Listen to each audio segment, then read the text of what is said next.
नमस्कार, Hindi learning channel पर आपका स्वागत है।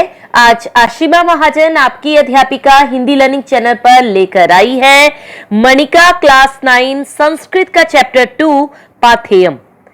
हिंदी अनुवाद भी मिलेगा आपको, एक्सरसाइज भी सॉल्व की हुई मिलेगी। वर्ड टू वर्ड एक्सप्लेनेशन को ध्यान पूर्वक सुन लीजिए। चैप्टर 1 का लिंक आपको मिलेगा इस वीडियो के डिस्क्रिप्शन में। पाथेयम क्या होता है?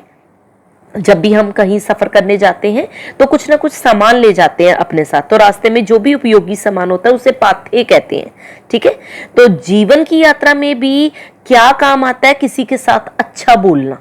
तो पाठ में जितने भी सुभाषित वचन दिए हुए हैं, अच्छे श्लोक दिए हुए हैं, उनका हमारे जीवन में कितना इंपॉर्टेंट हिस्सा है उसके बारे में आज आप इन सारी चीजों को समझोगे इस चैप्टर में। आइए पाठ शुरू करते हैं। विवेक और विशाल, दो बच्चों के बीच में वार्तालाप हो रही है। विवेक कह रहा है, ए विशाल, हे विशाल, नमस्ते, आगच उपविश, आइए बैठिए।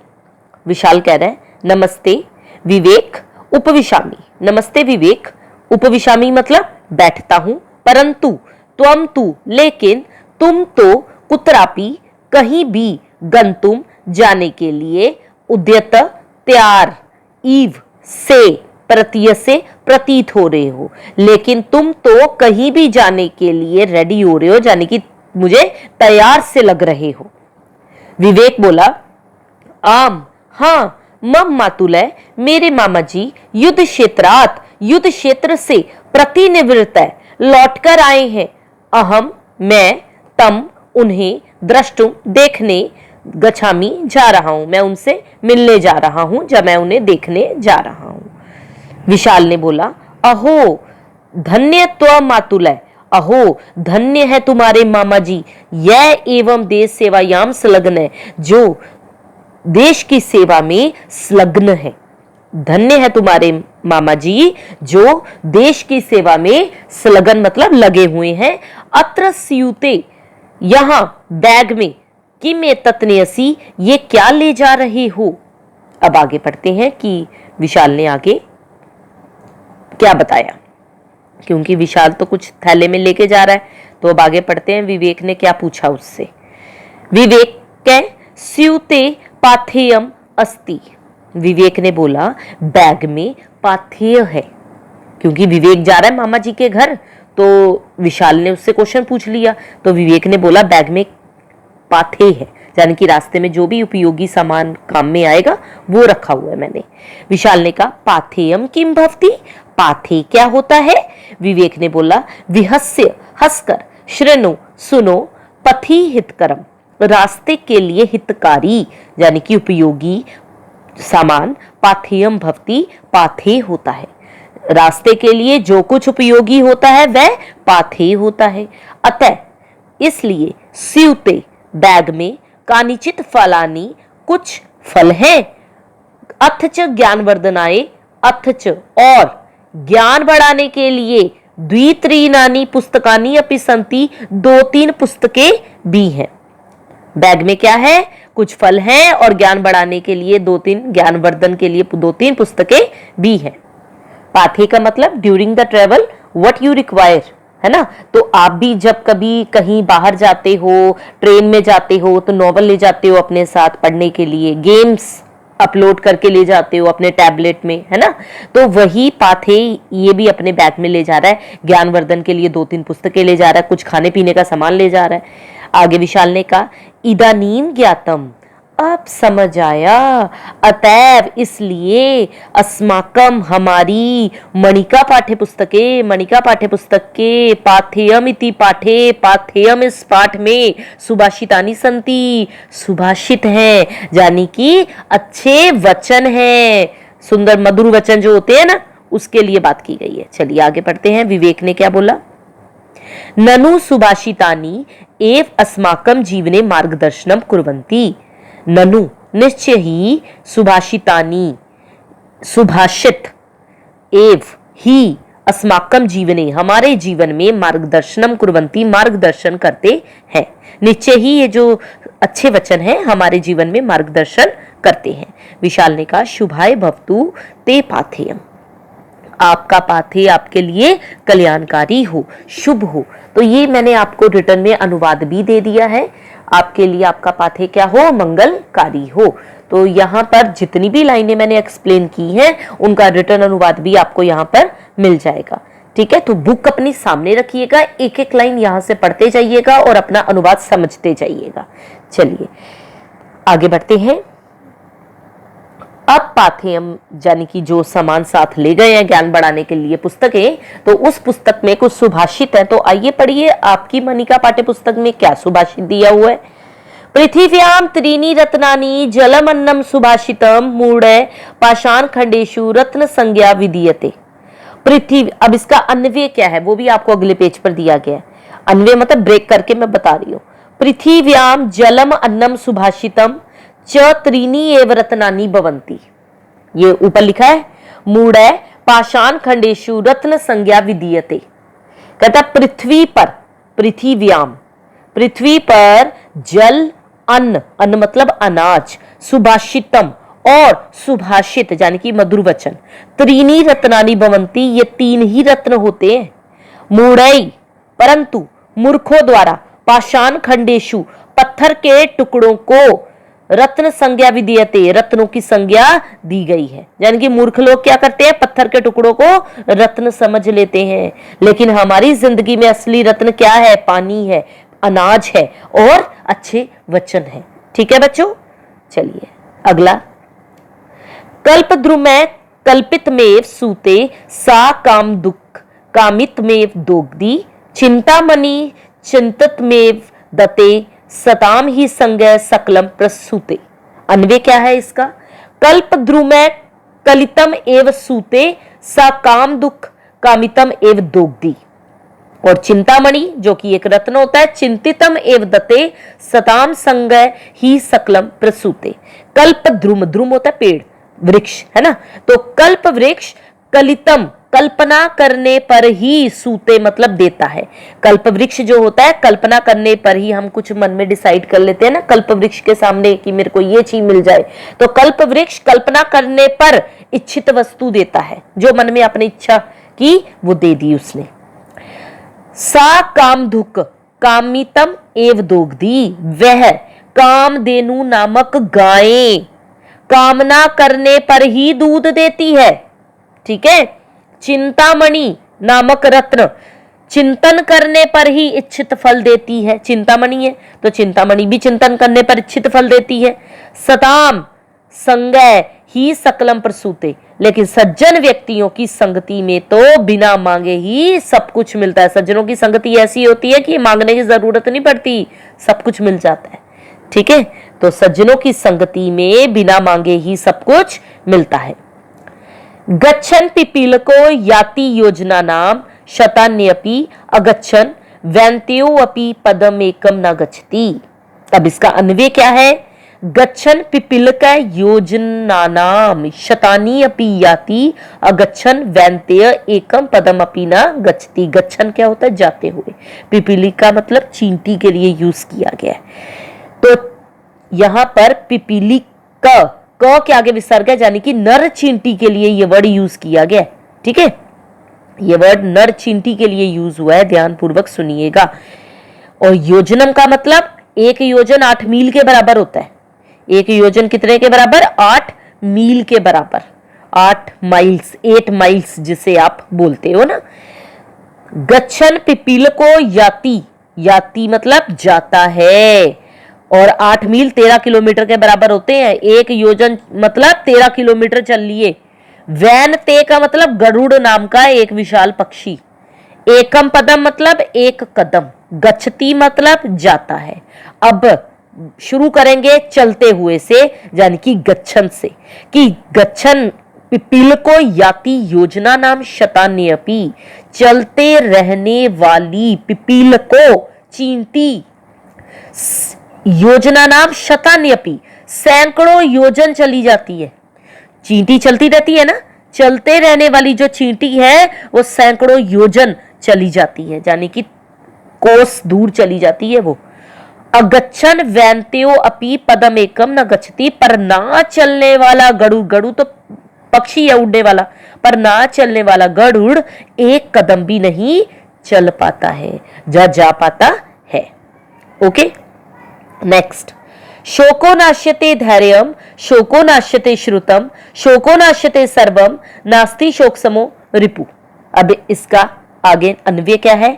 शोक है धैर्यम नाश्यते, यानी कि जो चिंता होती है वो धैर्य को नष्ट कर देती है, धैर्य का नाश कर देती है। फिर शोक है श्रुतम अपि नाश्यते, शोक जो है वो सुने हुए को, यानी कि आपके ज्ञान को भी नष्ट कर देता है। शोक मतलब चिंता आपके ज्ञान को भी नष्ट कर देती है। फिर आगे शोक है सर्वम नाश्यते, शोक सब कुछ नष्ट कर देता है। शोक समय रिपु नास्ति, शोक के समान कोई शत्रु नहीं है। तो हमें शोक नहीं करना चाहिए, हमें कोई चिंता नहीं करनी चाहिए। जो हुआ उसको शेयर करो दूसरे के साथ, कोई चिंता नहीं करनी, आगे बढ़ो लाइफ में, ठीक है। शोक समय का मतलब शोक के समान। नेक्स्ट, गौरवम प्राप्यते दानात नातु वित्तस्य संचयात स्थितिर उच्चय प्योदानाम प्योदीनाम मदय स्थिति। प्योदानाम यहां पर बादलों के लिए और प्योदीनाम यहां पर समुद्र के लिए यूज किया गया, ठीक है। अन्वय क्या है? दानात गौरवम प्राप्यते वित्तस्य संचयात तूना, दान करने से गौरव प्राप्त होता है, धन का संचय करने से गौरव प्राप्त नहीं होता। गौरव मतलब सम्मान प्राप्त नहीं होता। प्योदनाम स्थिति उच्च भवती, बादलों की स्थिति ऊंची होती। बादलों का स्थान कहाँ होता है? ऊंचा होता है ना, बादलों का स्थान हमेशा ऊपर होता है। प्योदीनाम स्थिति अदा भवती, और समुद्र का स्थान हमेशा नीचा ही रहता है। तो धन इकट्ठा करने से सम्मान नहीं मिलता, धन को खर्च करने से। कि कोई कितना विनम्र है, कोई कितना उदार है, वो कैसे पता चलेगा? आपको धन इकट्ठा ही करते नहीं रहना, जरूरत के अनुसार उसका दान भी करना है। ओके, चलिए आगे बढ़ते हैं। संचयात का मतलब होता है इकट्ठा करना। प्योदा नाम बादलों का, प्योदी नाम समुद्रों का। दानात का मतलब पता ही है, दान करने से। सदबिस्तु लीलया प्रोक्तम शिला लिखितम अक्षरम अस्दबी शप्थे नापी जले लिखितम अक्षरम। इसका अन्वय देखिए क्या है। सदबी तू लीलिया प्रोक्तम शिला लिखितम अक्षरम इव भवती। सदबी क्या होता है? सज्जन लोगों के द्वारा। लीलिया क्या होता है? खेल खेल में। प्रोक्तम क्या होता है? कहा हुआ। शिला लिखितम क्या होता है? पत्थर पर लिखा हुआ। जले लिखितम क्या होता है? पानी पर लिखा हुआ। असदबी क्या होता है? दुर्जन लोगों द्वारा। शप्तेन शपथ लेकर। अब बात की है सदबी, यानी कि सज्जन लोगों के द्वारा। अब बताया है कि सज्जन लोगों के द्वारा। लीलिया मतलब खेल खेल में, प्रोक्तम मतलब कही हुई बात भी, शिला लिखितम अक्षरम पत्थर पर लिखे अक्षरों की तरह होती है। अगर सज्जन लोग कोई हंसी मजाक में बात भी कह दे तो वो पत्थर पर लिखे अक्षरों की तरह होती है। और असदबी लेकिन दुष्ट लोगों के द्वारा, जो दुर्जन लोग होते हैं, दुष्ट लोगों के द्वारा शपथे नापी शपथ लेकर कही हुई बात भी, जले लिखितम अक्षरम जल पर लिखे अक्षरों की तरह होती है, जो मिट जाती। पानी आता है तो मिट जाते हैं ना, उसी तरह। यानी कि दुर्जनों की बात का कोई भरोसा नहीं होता, लेकिन सज्जन लोगों हंसी मजाक में भी कुछ कहते तो वो पत्थर की लकीर हो जाती है। चलिए आगे बढ़ते हैं। भवंती नम्रास्त्रवय फलोदगमय नवाम्बु भी भूरी विलंबिनो घना अनुद्रता सत्पुरुषा समृद्धि भी स्वभाव एवैश प्रोपकारी नाम। अन्वय क्या है इसका? तरवह फल उद्गमय नम्रा भवंती। तरवा क्या होते हैं? पेड़ होते हैं, है ना। तो कौन से पेड़ विनम्र होते हैं? जिन पे फल लग जाते हैं। तो यहां पर बताया गया है कि तरवह फल उद्गमय, पेड़ों पर फल लगने पर वे पेड़ विनम्र होकर झुक जाते हैं। पेड़ों पर फल लग जाते हैं तो पेड़ क्या हो जाते हैं? पेड़ों पे फल लगने पर वो पेड़ झुक जाते हैं। उसी तरह बादलों की कंडीशन बताई है। घना नवाम्बु भी, बादल भी नवीन जल से भूरी विलंबिना परिपूर्ण होने पर झुक जाते हैं, यानी कि नीचे आ जाते, बरस जाते हैं। बादल भी नवीन जल से जब भर जाते हैं तो अत्यधिक झुक जाते हैं। अब आपको पहले मैं इसका मतलब बता देती हूं तो आप अच्छे से समझ जाइएगा, ठीक है।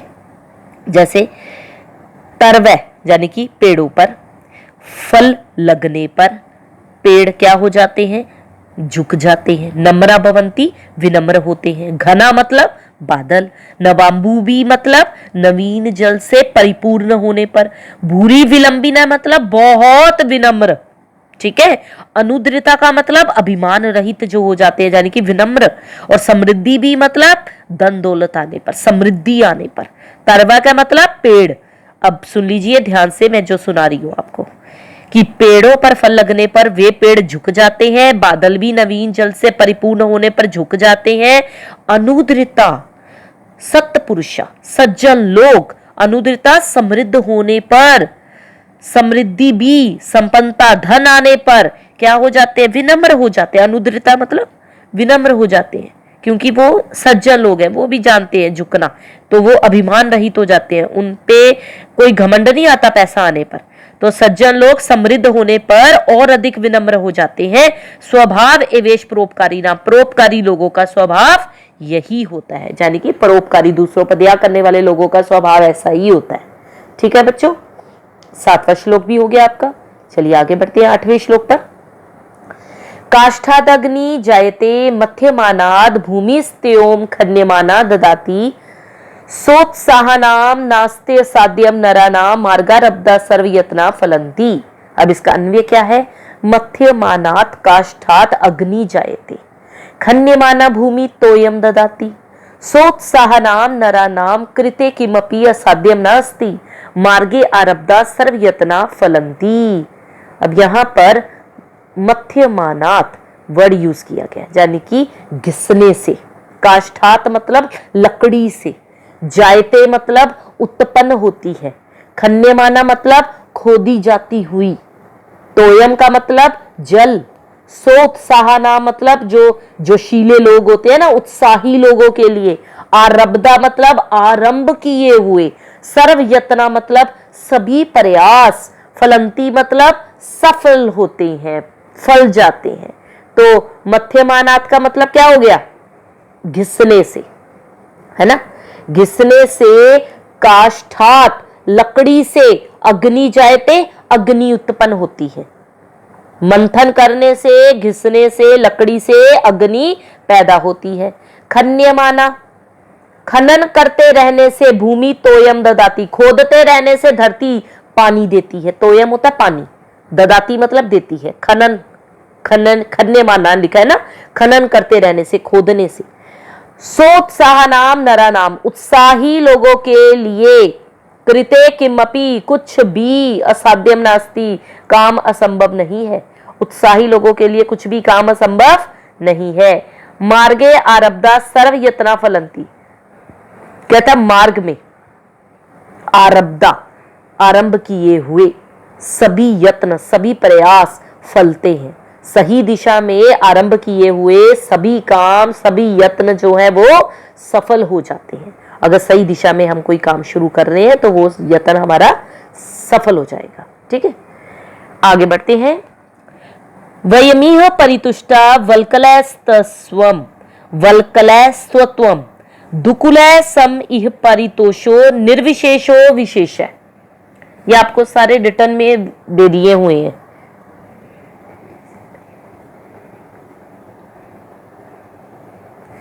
ये रिटर्न में अनुवाद है, आप देख लीजिए बच्चों। पहले 3 का मैं अब आगे पहुंच गई हूं 8वें से।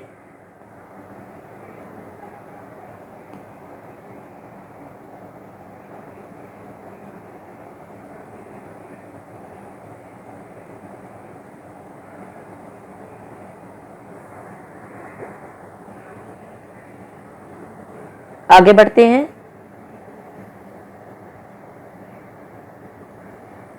हमने यहां तक पढ़ लिया है, अब तो यहां तक आपको सारा अनुवाद रिटर्न में मिल गया है।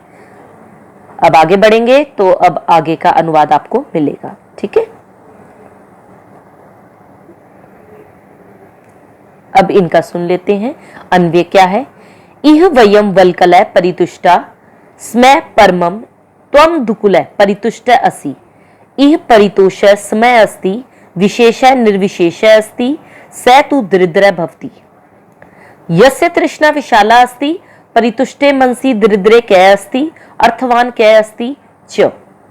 अब यहाँ पर वल्कलय का मतलब क्या है? पेड़ की छाल से, कि इह वयम वल्कलय परितुष्टै स्मय, हम यहाँ वल्कल यानी कि पेड़ की छाल के बने कपड़ों से, बने वस्त्रों से संतुष्ट है। यहाँ किसकी बात की गई है?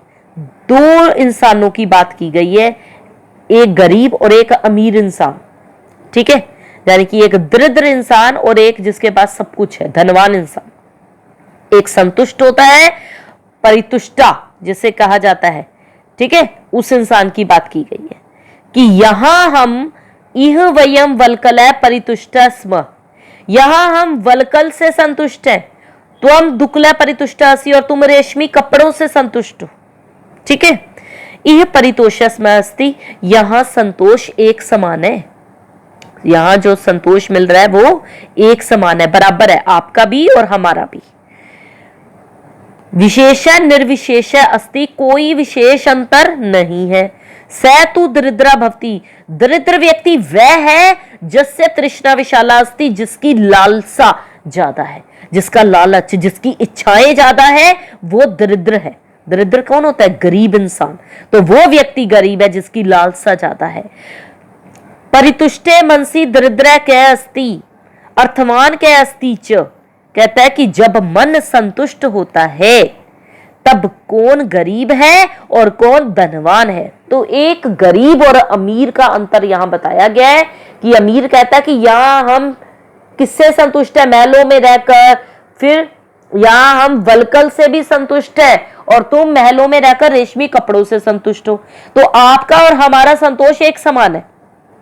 गरीब भी अपनी बात कर रहा है, अमीर भी अपनी बात कर रहा है, धनवान भी बात कर रहा है अपनी, लेकिन कोई विशेष अंतर नहीं है, क्योंकि वो व्यक्ति दरिद्र है जिसकी इच्छाएं ज्यादा है।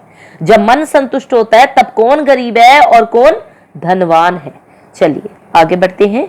ऐश्वर्यस्य विभूषणम सुजनता, शौर्यस्य वाक्य संयमो, ज्ञानस्य उपशमय, कुलस्य विनयो, वित्तस्य पात्रव्य, अक्रोधस्तपसय, क्षमा बलवताम, धर्मस्य निर्व्याजता, सर्वेशामपि सर्वकारणमिदं शीलम परभूषणम। अन्वय देखते हैं इसका क्या है।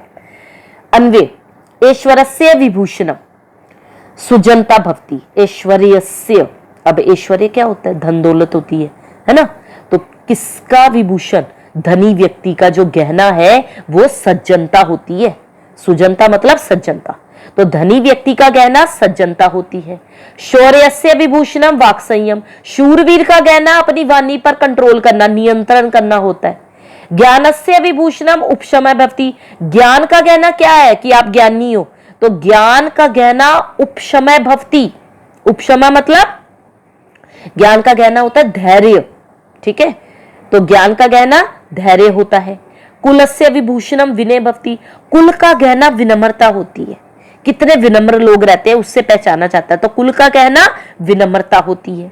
उसके बाद धन का गहना क्या होता है? वित्तस्य विभूषणम पात्रे व्यय भवति, धन का गहना पात्रे, पात्रे मतलब बर्तन जो होता है आपका, तो पात्रे यहां बर्तन के लिए यूज नहीं किया गया, यहां योग्य व्यक्ति के लिए यूज किया गया है। धन का गहना योग्य व्यक्ति पर खर्च करना होता है। व्यय, व्यय मतलब खर्च करना। तो धन का गहना क्या है? कि एक योग्य व्यक्ति है उस पर धन खर्च किया जाए, मितव्ययता ना की जाए। आगे तपस्य विभूषणम, अब तपस्या का गहना क्या है? अक्रोधय भवति, तो तपस्या का गहना अक्रोध होता है, ठीक है। तपस्या का गहना क्या होता है? अक्रोध, यानी शांत रहना। क्रोध तो गुस्सा होता है और यहां पर अक्रोध का मतलब शांत रहो, तो तपस्या करने से फायदा होता है ना। तो तपस्या का गहना अक्रोध यानी कि शांत रहना होता है। बलवताम विभूषणम क्षमा भवति, बलवान का गहना होता है क्षमा करना दूसरों को। अब धर्मस्य विभूषणम निर्व्याज्यता भवति, धर्म का गहना क्या होता है? अब धर्म क्या सिखाता है आपको? तो धर्म का गहना निष्कपट होना होता है। कपट, छल कपट ना करो किसी के साथ, वो धर्म का गहना होता है। और सभी कारण, सर्वेशाम अपि सर्व कारणम इदम शीलम परम भूषणम अस्ति, सभी का कारण अच्छा आचरण ही सबसे बड़ा गहना है। अब ये सब कारण ही ईदम शीलनम, शीलम क्या होता है? अच्छा आचरण, सबका गहना होता है। अच्छा आचरण सबसे बड़ा गहना होता है। तो हमें अपना आचरण जो है वो क्या रखना चाहिए? अच्छा रखना चाहिए। इसका आगे रिटर्न में आपको अनुवाद भी मिलेगा। अन्वय के बाद आपको रिटर्न में अनुवाद भी दिया गया है। यहां पर बताया भी गया है कि सभी कारणों का ये अच्छा आचरण ही सबसे बड़ा गहना है, क्योंकि धनी व्यक्ति का गहना सज्जनता, शूरवीर का वाणी पर नियंत्रण, ज्ञान का गहना धैर्य, कुलीन व्यक्ति का गहना क्या है, विनम्रता, धन का गहना क्या है, योग्य व्यक्ति पे खर्च करना, तपस्या का अक्रोध यानी कि शांत रहना, बलवान का गहना क्षमा करना। शब्दार्थ आगे आपको दिए हुए हैं, उन शब्दार्थों को ध्यान पूर्वक पढ़िएगा। वैसे मैंने हर एक श्लोक के बाद आपको शब्दों के अर्थ भी बता दिए हैं। अब अभ्यास कार्य की तरफ आगे बढ़ते हैं। संस्कृत भाषा में एक पद में उत्तर लिखना है। सॉरी, पृथ्वी पर कितने रत्न हैं बच्चों? तो आपके सामने अभ्यास कार्य के क्वेश्चन आएंगे। अभी उन अभ्यास कार्य के प्रश्नों को पढ़िए और आंसर दीजिए मेरे साथ। पृथ्वी पर कितने रत्न हैं? तो पृथ्वी पर 3 रत्न हैं। यहां पर लिख देंगे त्रीणी, तो आगे आपको रिटर्न में आंसर मिलेगा। दूसरा है आपका क्वेश्चन, केशाम उद्गमय तरवै नम्रा भवंती। कहता केशाम, कौन सी चीज उत्पन्न होने पर पेड़ झुक जाते हैं? फल उत्पन्न होते हैं, है ना, फला नाम आ जाएगा यहां पर। के समृद्धि भी अपि अनुद्रिता भवंती। कहता कौन से लोग धनी होने पर विनम्र रहते हैं? कौन से लोग रहते हैं? सत्पुरुषा, सज्जन लोग। परम भूषणम किम, सबसे बड़ा कहना क्या है बच्चों? सबसे बड़ा कहना है अच्छा आचरण यानी कि शीलम। प्योदा कै भूरी विलंबिना जायन्ते। कहता बादल कब बहुत ज्यादा नीचे हो जाते, जब भर जाते हैं, नवांबू नई जल से परिपूर्ण हो जाते हैं, है ना। उसके बाद क्या, कलिपतमेव जन्यति। कहता कौन कल्पना की हुई चीज को दे देता है? कल्पत्रु दे देता है ना, कल्प वृक्ष, कल्पतरु, कल्पतरु, ठीक है। कसिमन परितुष्टे दृढ़ धनिक्यो भेदे नश्यति। किसके संतुष्ट होने पर अमीर गरीब के बीच का जो डिफरेंस है वो खत्म हो जाता है? किसके? मन के। मन अगर आपका संतुष्ट हो गया तो कोई अमीर नहीं, कोई गरीब नहीं। चलिए क्वेश्चन नंबर 2, पूर्ण वाक्य में उत्तर दीजिए। संस्कृत भाषा में उत्तर देने हैं आपको। गौरवम कथम प्राप्यते, अतः सम्मान कैसे मिलता है? दान करने से। गौरवम दानात् प्राप्यते। दूसरा, परोपकारी नाम स्वभाव की दृशा भक्ति। परोपकारियों का स्वभाव कैसा होता है? विनम्र होता है, नम्र है। शोक है किम किम नाश्यति, चिंता क्या क्या नष्ट कर देती है? धैर्य नष्ट कर देती है, सुंदर वचन जो आपने सुने होते हैं वो नष्ट करती है, सबको नष्ट कर देती है। दरिद्र क्या भक्ति, दरिद्र कौन होता है? जिसकी इच्छाएं ज्यादा होती हैं वो दरिद्र होता है। दरिद्र मतलब गरीब। कस्य किम विभूषणम, किसका क्या विभूषण है? 3 उदाहरण लिखने हैं। अब ऐश्वर्य का विभूषण सज्जनता, शौर्य का विभूषण वाणी पे नियंत्रण करना, और ज्ञान का भूषण क्या है? शांत रहना। अगर ज्ञानी हो तो शांत रहो, ये नहीं अपना ज्ञान बांटते चलो। कै सर्वम प्रसूते, कै सर्वम प्रसूते, कौन सब कुछ दे देता है? सज्जनों की संगति, अच्छे लोगों की संगति में रहोगे तो सब कुछ मिलेगा। कीदृशी भूमि तोयम ददाती, कहता कैसी भूमि पानी देती है? खन्ने माना, खोदी जाती हुई धरती। ये क्वेश्चन 1 और 2 दोनों के रिटर्न में आंसर आपको दे दिए हैं, ठीक है।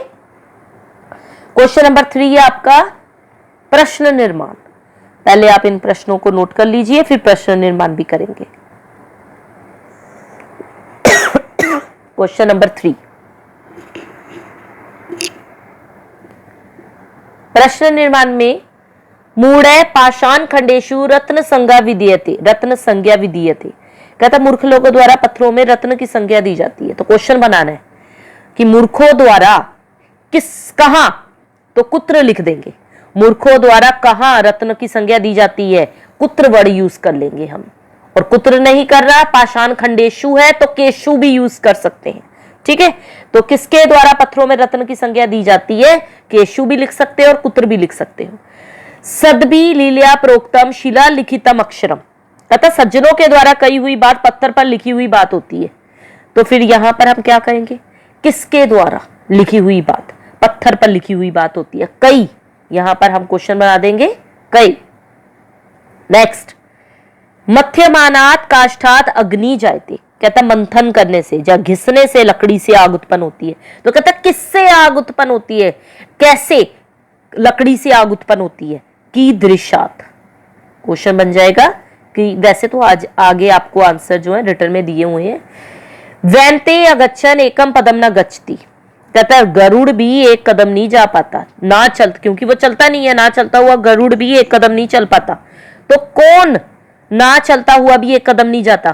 कौन? वैनते, यानी कि क्वेश्चन बन गया कै। यहां पर गरुड़ की जगह क्वेश्चन बना दिया कै। ऐश्वर्य का विभूषण सज्जनता है, तो सज्जनता किसका गहना है? ऐश्वर्य, है ना। तो कस्य, क्वेश्चन बन जाएगा कस्य। ऐश्वर्य है ना, क्वेश्चन बन गया कस्य। उत्साहवताम, उत्साहवताम किंचित असाध्यम नास्ति, कहता उत्साही लोगों के लिए कुछ भी असंभव नहीं है। जो जोशीले लोग होते हैं ना, उनके लिए कुछ भी असंभव नहीं है। तो किन के लिए कुछ भी असंभव नहीं है? केशाम, आप लिख देंगे यहां पर केशाम, किन के लिए, क्वेश्चन बन गया। शोक धैर्यम नाश्यति, चिंता धैर्य को नष्ट कर देती है। तो शोक किसे नष्ट कर देता है? किम, किम की जगह धैर्य आ गया, क्वेश्चन बन गया। महान भवितुम सत्संगति अपेक्षता, महान बनने के लिए सत्संगति जरूरी है। तो क्या बनने के लिए सत्संगति जरूरी है? का लिख देंगे आप, का सत्संगति की जगह, कि महान बनने के लिए क्या जरूरी है? सत्संगति। चलिए क्वेश्चन नंबर 4, निर्देशानुसार उत्तर देना है आपको। गच्छन पिपीलिको याति योजना नाम शतान्यपि अस्सिमन, यहां पर पिपीलिक है, यानी कि पुल्लिंग का जो वर्ड है, नर चींटी जो है, कर्ता पद, यहां इस कर्ता पद के लिए क्या क्रियापद प्रयोग किया गया? याति, वर्ड क्या यूज किया गया? याति को अंडरलाइन कर लेंगे, ठीक है। नास्ति शोक समो रिपु अस्सिमन, इस वाक्य में मित्र का विलोम पद क्या दिया गया है? रिपु दिया गया। मार्गारब्धा सर्वयत्ना फलंती, कहता है सर्वयत्ना, सभी प्रयत्न फल पूरे मार्ग में अगर कोई काम शुरू कर लिया है तो आप सब सक्सेसफुल हो जाओगे, आपके सभी प्रयास फल जाएंगे। इस वाक्य में कर्ता पद क्या है? सर्वयत्ना, ठीक है, इसको अंडरलाइन कर दीजिए। सॉरी, सर्वयत, ओहो, इसके ऊपर ही हो जाता है सर्वयत्ना। चलिए, सैतु भवती दरिद्रो यस्य तृष्णा विशाला, कहता है गरीब वो है जिसकी इच्छाएं बड़ी बड़ी है। तो इस वाक्य में विशाला, इसके लिए विशेष्य पद क्या है? इसके लिए है तृष्णा, तृष्णा पे अंडरलाइन कर लेंगे हम, तृष्णा।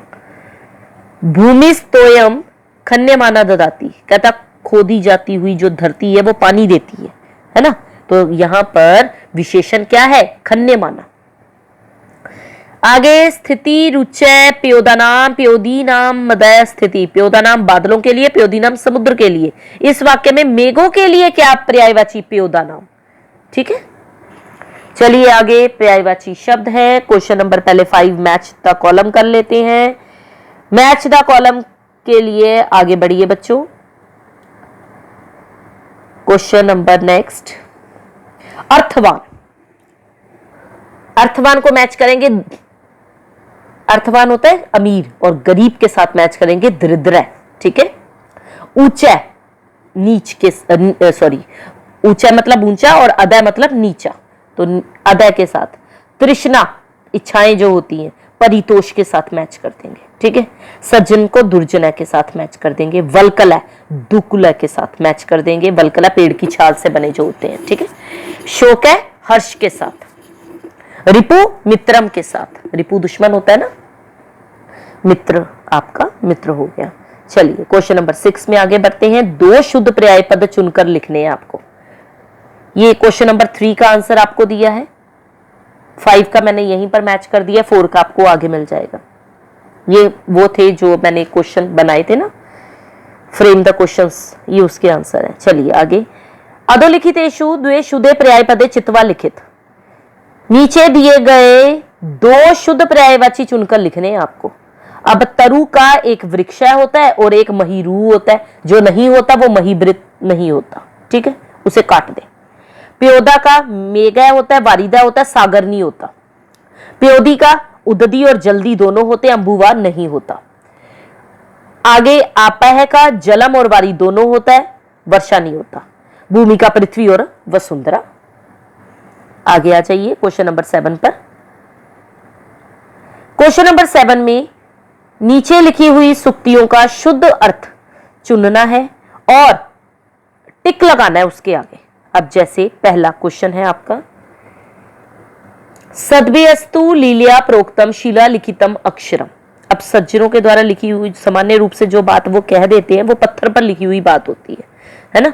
तो इसको मैच करेंगे 3rd ऑप्शन के साथ। आगे मार्गारब्धा सर्वयत्ना फलंती, कहते हैं सही दिशा में सही उद्देश्य के साथ शुरू किए जाने वाले काम सफल होते हैं। तो यहां पर ऑप्शन नंबर सेकंड, ख का सेकंड। ठीक है।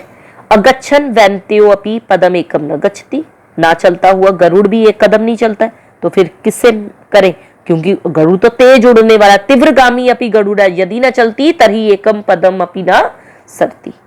क्वेश्चन नंबर 8 आपके सामने। अब यहां पर आपको श्लोक जो है वो क्या करने हैं, इनसे मिलते जुलते श्लोक लिखने हैं आपको, है ना। अब मैं श्लोक दोबारा तो नहीं लिखूंगी, लेकिन मैं श्लोक आपको बोल के बता देती हूं, तो आप जो है अपने लेसन में से ढूंढेंगे। ठीक है। जैसे दानम का दिया हुआ है, तो ये भी आपके लेसन का ही तो है। गौरवम प्राप्यते दानात नातु वित्तस्य संचयात। गौरव कैसे प्राप्त होता है, दान करने से। वित्त मतलब धन का संचय करने से नहीं। उसी तरह उत्साह है, सो उत्साह नाम नास्त्य असाध्य नरा नाम, तो ये लाइन आपकी पहले आ चुकी है। संतोष है, वयम ही परितुष्ट वल्कलस्त्व दुकुल, तो जहां भी आपको ये लाइन मिलेगी, आप क्वेश्चन मेरे ख्याल से 8वां श्लोक है ये। ठीक है। उसके बाद क्षमा, संतोष है, सॉरी क्षमा का, क्षमा बलवताम भूषणम। ठीक है। बलवान का आभूषण क्या है, क्षमा करना दूसरों को। सतसंगति, सताम ही संग सकलम पर सोते, सज्जनों की संगति में तो सब कुछ हो जाता है। परोपकार है, स्वभाव है वेश परोपकारी नाम, परोपकारी का स्वभाव ऐसा होता है। शीलम, अच्छा आचरम, सर्वेशाम अपि सर्वकारणमिदम शीलम पर भूषणम, तो आप अपने उसमें से ढूंढेंगे। क्वेश्चन नंबर 9 रिक्त स्थान पूरे करने हैं आपको। ये क्वेश्चन 4 और 6 के भी आंसर आपको यहां मिल गए, ये चुनकर मैंने लिख दिए थे आपको। ठीक है। उसके बाद समुचित पद से रिक्त स्थान भरने हैं, तो रिक्त स्थानों में लिखा क्या है कि सज्जन लोग धन दौलत आने पर भी विनम्र रहते हैं, तो यहां पर लिखा अनुद्रिता है सतपुरुषा समृद्धि भी, सतपुरुषा इसका आंसर हो गया। आगे बढ़ते हैं, मैं आपको दिखाती हूं क्वेश्चन नंबर 9 जो मैं शुरू करा है। ठीक है। उसके आंसर आपको ये दे दिए। उसके बाद पृथ्वी पर 3 रत्न है, जलम, अन्नम और सुभाषितम। उसके बाद उत्साही लोगों के लिए सोत्साह नाम नरा नाम नास्ति असाध्यम, कुछ भी असंभव नहीं है। नास्ति शोक समय रिपु, शोक के समान शत्रु कोई नहीं, कि हम चिंता करते रहे, दुख करते रहे, तो उसके समान कोई शत्रु नहीं आपका। स्थिति उच्चय प्योदा नाम अध स्थिति प्योदी नाम, कहता है कि मेघों की स्थिति ऊंची होती है और समुद्र की स्थिति नीची होती है। व्यमी ही, ये आ गई लाइन आपकी यहीं पर, इसी में से ले लीजिएगा जो पीछे मैंने श्लोक पूरा करने को बोला था। व्यमी ही परितुष्टा वल्कलय त्वम दुकुल, यानी कि हम किससे संतुष्ट है, पेड़ की छाल से पहने हुए वस्त्रों से संतुष्ट है और तुम रेशमी वस्त्रों से, यानी कि सिल्क क्लोथ से। चलिए आगे। सदबी लीला प्रोक्तम शिला लिखितम अक्षरम, कहता कि सज्जन लोगों की खेल खेल में कही हुई बात पत्थर पे लकीर होती है। नेक्स्ट आगे है आपका क्वेश्चन नंबर 10 कि जो पेड़ है वो विनम्र कब होते, पेड़ कब झुक जाते हैं, पेड़ जब उन पे फल लगता है, तो फल लगने के बाद पेड़ भी विनम्र हो जाते हैं।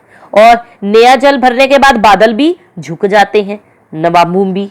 ठीक है। उसके बाद सतपुरुषा, सज्जन भी धन दौलत आने पर विनम्र हो जाते हैं, परोपकारियों का यही स्वभाव है। तो ये वाली लाइन भी श्लोक में मिल गई, परोपकारी नाम एषेव स्वभाव है भक्ति। तो यहां पर आपका चैप्टर हुआ फिनिश। कोई भी कंफ्यूजन रही हो कमेंट बॉक्स में जरूर बताइएगा। अपनी पूरी क्लास के साथ वीडियो का लिंक शेयर जरूर कीजिएगा, वीडियो को लाइक जरूर करके जाइएगा और सब्सक्राइब जरूर कीजिएगा चैनल को। Bye bye.